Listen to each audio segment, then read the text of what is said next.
Let's go ahead and talk about the horse race game. Now, this is a card dice gambling game with the horses on the track. So what you're going to do is it's going to come with everything you see here. You're actually going to flip the board over, and that is actually the board that you play on. Go ahead and set out all the horses. Depending on how many players you have, you want to go ahead and sort through the decks, and you want to take out all the ace, kings, and jokers. And once you do that, go ahead and set those cards to the side.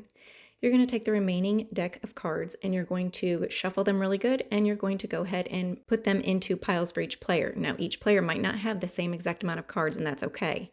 So what you do from there is you're going to start with the player to the left is going to go ahead. You need to scratch 4 horses before the race can begin. So you're going to roll the dice. Here it's a 2 and a 1, so that's a 3. You're going to pull back that 3 because he's lost. Everyone's going to discard their 3 cards, and they're each going to pay 5 cents into the bucket. The next card is the 5, so everyone's going to discard their 5 cards, and they're going to dispense 10 cents into the bucket. You're going to do this until all 4 horses have been scratched. Next, you're going to go ahead and take turns rolling.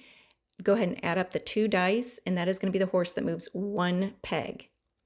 Once you do that, go ahead and go continuously around the board until a horse eventually wins.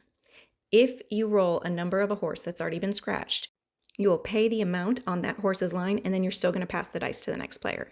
So you continue on until one horse eventually gets to the finish line. I'm going to go ahead and speed this up just so you guys can get an idea of how this is actually played. It can be a fast game and it can be a slower game, so it depends on how many people you have and how fast everyone's rolling and paying attention. Now, when you do decide if that horse has won, this one is going to be the number 6. Anyone who has a 6 card in their hand, go ahead and put it in the pile. You're going to take all the chips and all the money that was put into that pile and see only 2 people have the 6s. You're going to disperse it among those 2 people. Those 2 people won.